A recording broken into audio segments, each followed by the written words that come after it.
Shalom అందరికీ high Sabbath shalom ప్రియులారా, మనము ఈ సుక్కోతు పండుగల్లో 8వ దినము వ్రత దినము మహావిశ్రాంతి దినంలో ఉన్నాం కదా.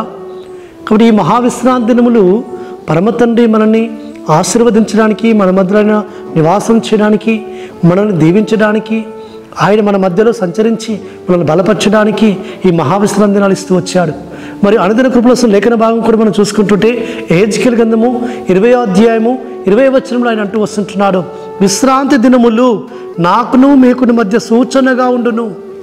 కాబట్టి విశ్రాంతి దినములు అంటే పండుగలు.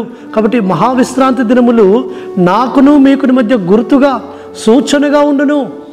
ఎలోహిం ప్రజలు అని గుర్తిరగడానికి కొరకు ఎలోహిం తనకును తన ప్రజలకు మధ్య గుర్తుగా ఆయన నియమకాలములు పండుగ దినములు ఇచ్చాడు. ఈ మహావిశ్రాంతి దినాలు ఇస్తూ వచ్చాడు.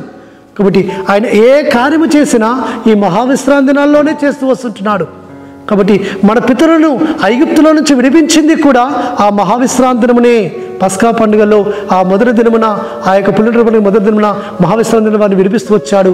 మన రక్షకుడిని యెహోవా మెస్సియా బలియాగమైంది.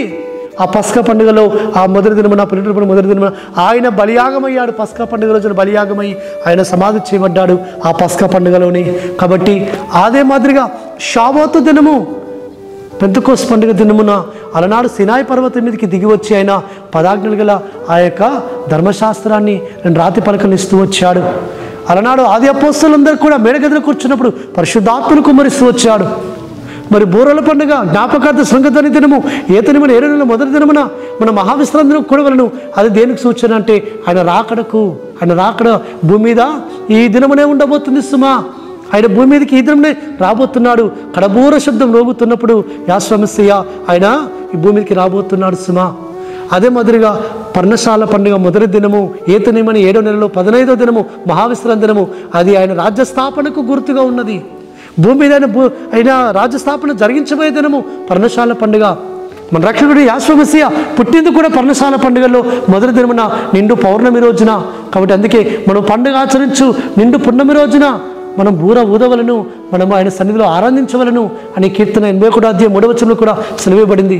అదే మాదిరిగా ఈ పండుగలలో 8వ దినమున మహావిశ్రాంతి దినమున ఆయనకు పేరు పెట్టి సున్నతి చేయబడింది. అదే మాదిరిగా ఆయన ఈ భూమి మీద ఆ యొక్క 1000 ఏళ్ల పరిపాలన తర్వాత ఆయన భూమి మీద రాజ్యస్థాపన ఆ యొక్క తీర్పు దినములకు సూచిస్తుంది సుమా. ఆ తీర్పును మనం సూచిస్తూ అయ్యా యుగయుగాల పాలనకు ఆరంభము ఈ దినము. దాన్ని బట్టి మనం ఆయనను ఆరాధించబద్ధులమైనాం. అటు విధంగా పరిశుద్ధాత్మ తండ్రి మనల్ని నడిపించునుగాక. పరలోకందర మా తండ్రి సర్వోన్నత జీవాధిపతి, ఇక అయ్యా మహావిశ్రాంతి దినము అయ్యా తండ్రి మీకు మాకు మధ్య గుర్తుగా ఇచ్చినారు నాయన.